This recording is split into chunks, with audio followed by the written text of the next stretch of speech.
Hey sis, are you there? Oh, hey Frankie, it's been a while. I have a little favor to ask you. What's up? I'm gonna be going home this evening. Would you mind driving over to my mom and dad's place to help me unpack? You're going home? Help you unpack? Me and my husband got a divorce, so I'll be coming home to stay with my mom and dad. You did what? Where'd this come from all of a sudden?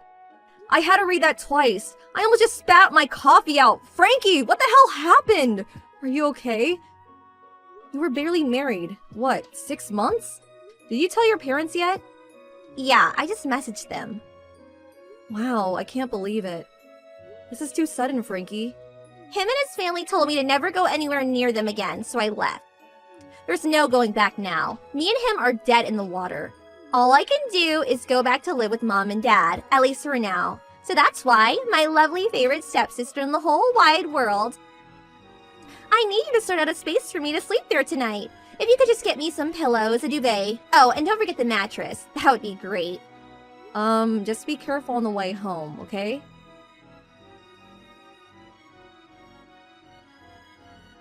Madeline, is now a good time?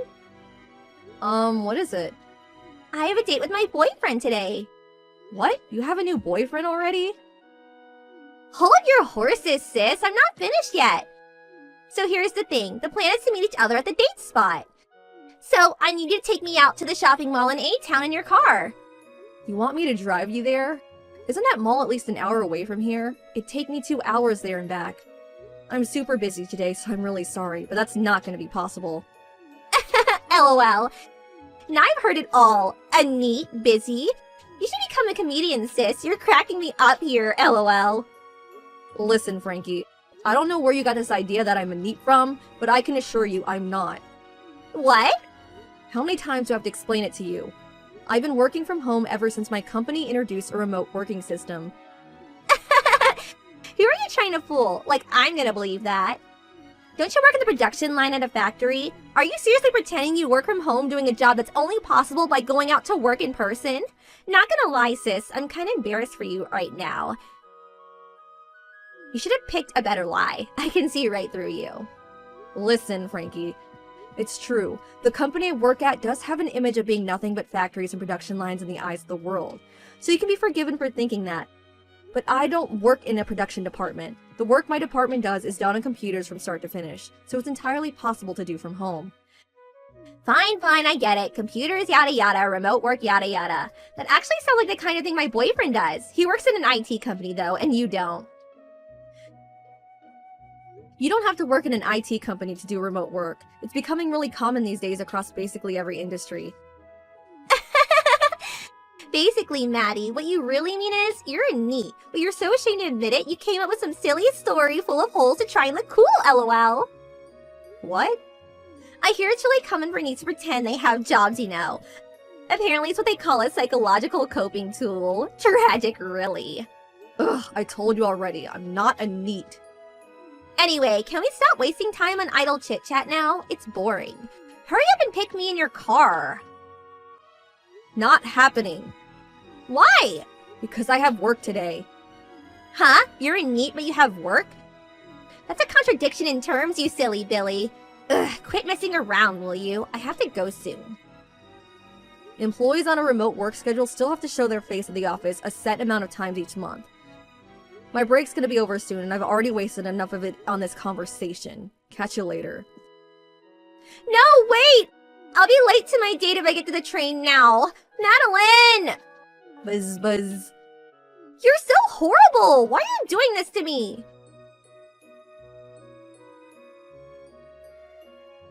This is all your fault. I was late to my date and now my boyfriend's in a mood with me. Are you happy now? Is this what you wanted? How can you be so cruel? Wah! Good evening, Frankie. I take this as about what you were pestering me over earlier. How can you blame me for you being late to your own date? Isn't it obvious? The only reason I was late is because you wouldn't drive me there. That means it's your fault. My boyfriend is really strict when it comes to punctuality. I got there an hour later and he was in a rotten mood the whole time. He wouldn't laugh at my jokes and had the grumpiest look on his face. If I'm late again, he'll probably dump me. If you were that desperate for me to take you, you could have at least asked me the day before. Why do you need to know that far in advance? You're a NEET. It's not like you ever do anything. Take today, for example. You probably just couldn't be bothered to go out in the car because you wanted to slob it out playing a video game and eating potato chips in your cave. So you came up with some far-fetched lie about having to go into the office despite supposedly doing a remote work job.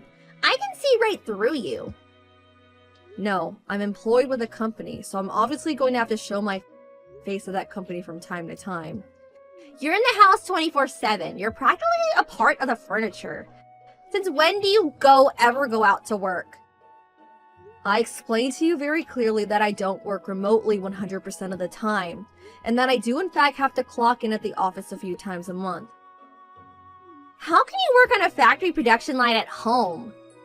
For Christ's sake, Frankie, I told you, we're all pencil pushers in my department. We work at desks, on computers. I've had it with you. Just you wait. I'm gonna do some digging and find undeniable proof you're in NEET. How can you live with yourself? You live a life of luxury goofing off around the house on my brother's dime while he's out slaving away doing an actual job. I'll get him to divorce you.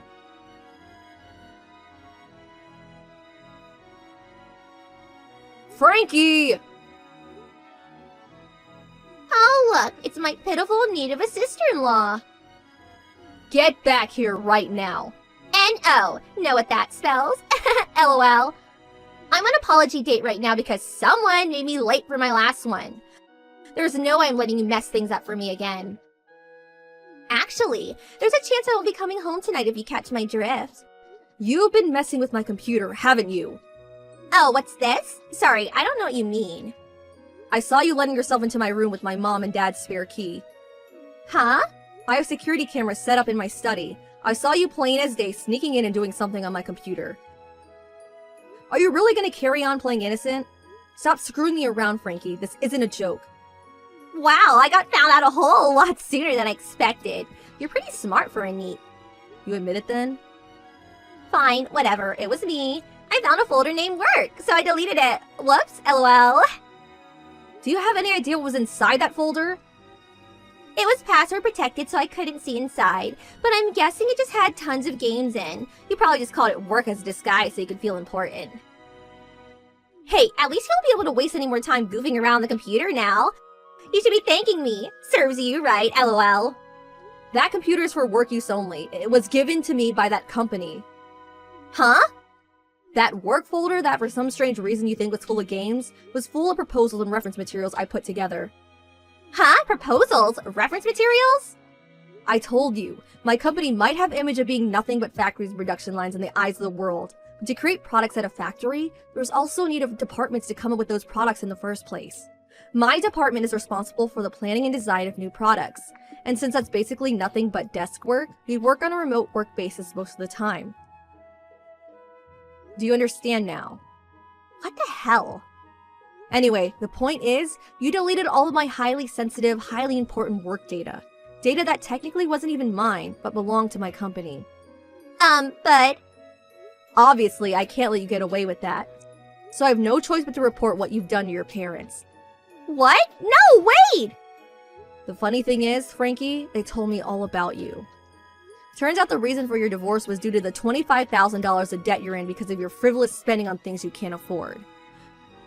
What's worse, you're still not working, are you? Well, So the whole time you were calling me a NEET, you were the real NEET all along. A debt-ridden NEET at that. I really was shocked. For some reason, I had this image as you, in spite of your quirks, as more or less having your life together. I couldn't have been more wrong. LOL. Shut up! Oh yeah, that reminds me. Your mom and dad told me to pass on a message to you. Shopping needs who go around causing trouble for others are not welcome in our house. Get your things together and get the hell out. That's the message. Bye! Oh my god!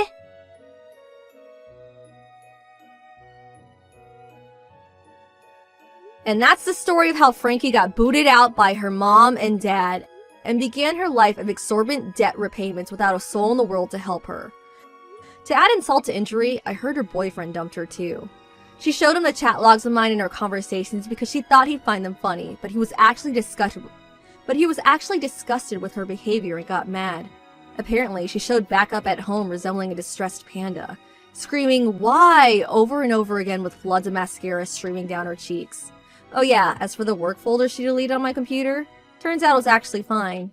Frankie isn't the most tech-savvy person in the world, and unbeknownst to her, all she actually meant when she gloated "serves you right" was that she sent it to the recycle bin, from which I was of course able to safely retrieve it. Naturally, I don't intend on telling her that. I feel like she's more likely to reflect on what she's done if she believes she caused me great inconvenience.